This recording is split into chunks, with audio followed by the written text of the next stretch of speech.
Hello everyone. Today you join me in this, the Caterham 160S. I really enjoyed my time with the 310 that Caterham loaned me a couple of months ago. And as soon as I'd finished that review, I began talking to them to see about what model I should take out for a review next. Now, the 310S is maybe the car I shouldn't have started with because it is the best-selling model. It represents probably the best balance of power and enjoyment, if you will. Of course, some people just want the fastest thing they could possibly get, but I think Caterham owners are a very special breed. Now, you can go all the way up to the ludicrous and bonkers 620 if you want to go faster, but if you want what you could call a more pure driving experience, you can go all the way to this, which is the 160S. This is Caterham's current entry-level model. Now, on paper, the ingredients sound quite promising if you're looking for something that's just a little bit of fun. It's got a small 660cc 3-cylinder turbocharged Suzuki engine. In fact, the entire powertrain from the engine to the rear axle is Suzuki derived.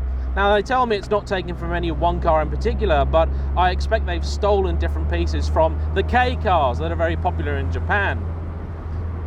Now, the engine produces around 80 horsepower and 80 pound-foot of torque. In most cars, of course, you'd sniff at that, but with something like this, it's plenty. You can certainly have enough fun with it at speeds of up to about 60 miles an hour. It looks very retro too, very classic Caterham. Normally I'm against faux retro looking kind of stuff, but seeing as this is genuinely derived from an old design, I'll let them get away with it. Oh, doesn't actually ride too bad. I know the camera's shaking about like mad. That's simply because it's attached to a windscreen, which isn't the strongest, so I apologize for that. And when I had the 310 for a review, I had the car for a couple of days, and I must admit I was looking for any excuse to take that car out. Even though it's a hideously impractical thing, we had nice weather at the time, and I just enjoyed driving that thing at any speed, going anywhere, on basically any roads. Unfortunately, I just can't say the same for this car. The weather's not been brilliant this week, and that's not Caterham's fault. Any car like this you're going to enjoy a lot more when the weather's nice, and I don't think anybody is going to consider one of these as a daily driver. This is a toy, so I'm not going to hold that against it. It's got a lot of the same problems as the 310 does, fairly useless heater, you either burn or you freeze in these cars, but that doesn't bother me, that's part of the experience. Does bother me, however, is the narrow-bodied chassis. Now, you might be thinking that's because of my size. Well, partly. I fit in here. It's very snug. If you took the seats out, I still wouldn't be going anywhere. But that's not the issue. I can get in and out of this thing okay. The issue is the pedal box. I have very wide feet. Not particularly big feet. They're UK size 10.5, but they're kind of wide. And when I picked this car up, I had my normal driving shoes on, which I use for most cars because I knew the pedal box was going to be tight. And the entire way home, I was panicking because I was touching basically both the brake and the accelerator at the same time. It's not fun. It's not fun at all.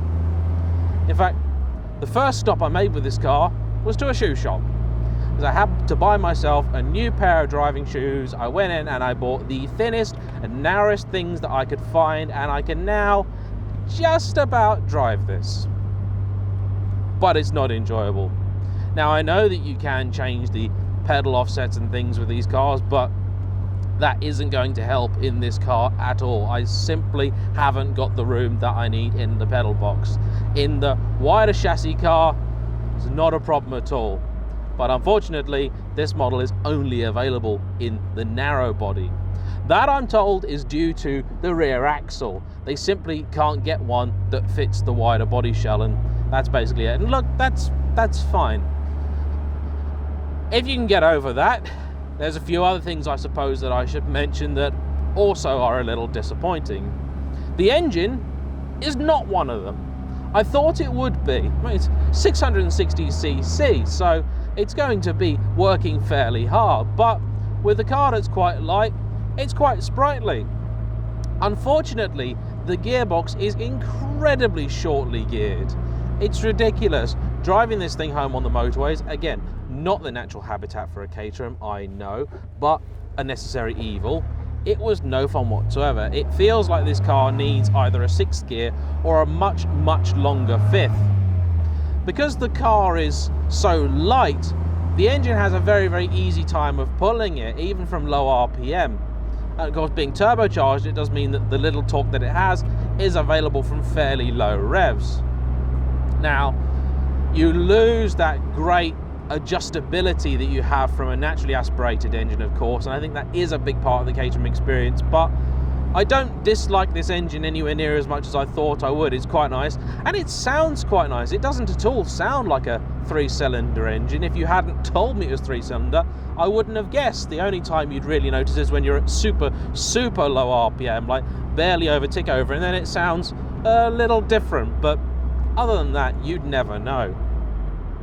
The gearbox in this car is frustrating as well. The 310, the gearbox, which was MX-5 derived, was an absolute delight. In this one, it feels like there's 2 different gearboxes in here. The odd-numbered gears, 1st, 3rd and 5th, are all brilliant. They get home nicely, sweetly, crisply. It's a perfect gear change. But 2nd and 4th appear to be sitting in a totally different gearbox. The 3rd, bang, in. I know it's in, it's great, feels wonderful.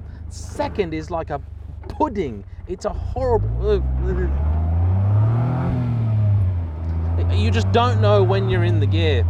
It's like a van gearbox almost. I don't understand. Now, I should probably say that Caterham worked very, very hard to get this car available to me for review. They've been using this car to test out certain things for their new Super Sprint model, and the car was only put back together literally moments before I picked it up for the review. So it's absolutely possible that this is not how it's meant to be and the gearbox is better, but there's an adjustment needs to be made or something like that. So perhaps that's what's going on there. Otherwise, I think they've maybe missed a little bit of the retro trick here. Now, from outside, this car looks gorgeous, especially in this heritage green colour, which is more sort of grey with a green fleck. It's a very, very nice colour. But inside, it feels the same as all the other Caterhams. It's still got the horrible, horrible, horrible plastic dashboard, which is much more 1970s than it is 1950s. I really think if they were going to choose any model to do something nice, just a bit of even fake wood or something just in here, I think that would really lift the experience. And one of the other defining features of the 160 is the live rear axle. Other Caterham models have either a semi or fully independent rear suspension. This also has deliberately small and skinny tyres, and the idea being that it's going to be fun, you can play with it and it's quite adjustable. You can unsettle it easily at low speeds. You know, it's all about fun. It's all about driving finesse, driving purity, rather than outright speed. And I have no problem with that in principle. And the engine has got enough poke to overpower the rear in most occasions. But I was driving it yesterday in pretty poor weather. It wasn't raining, but it had rained, and there was no grip from the rear of this car at all. It was a bit daunting. Just keeping with modern traffic at normal road speeds was not particularly easy, so that did suck some of the enjoyment from it.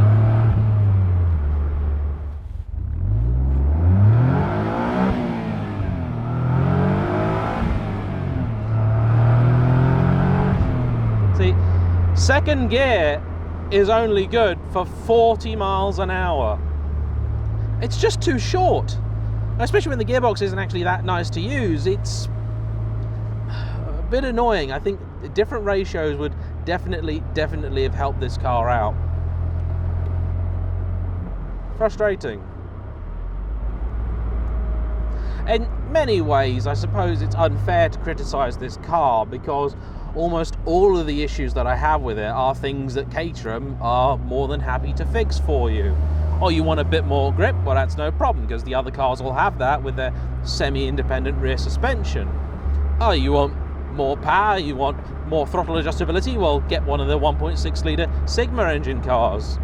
Oh, you don't like the dashboard? Well, that's fine. They do offer a nice carbon fiber one, which would look very out of place in this car, but not in the others. Oh, you can't fit in the pedal box? Well, get the wider chassis car. I really wanted to like this car. Really, really did. But unfortunately, I just can't. It's not a car that's been built for me, sadly. There's definitely people out there for this car, absolutely. And it's by far the cheapest in the Caterham range. £17,000 gets you one of these. Of course, you do have to build it yourself, but I think that's got to be part of the appeal. Caterham will build it for you, but they won't give you the wide body version. And the only pack that I know of is the S pack, which gives you a few luxury features like a heater, 12-volt socket, a little bit more carpet, these very nice leather seats, and a few other bits and bobs. Is it a disappointing car? No, I think it's doing everything Caterham promised me that it would. Unfortunately, the reality is that this car is not for me. That's just how it is. I think the 310 was a much better car than this. Now, of course, the other question that I have to answer, if the 310 was better than this, would I enjoy something with the 2-litre Ford engine even more than that? And that's a question that Caterham are going to help me answer next week. Thanks for watching. Bye-bye.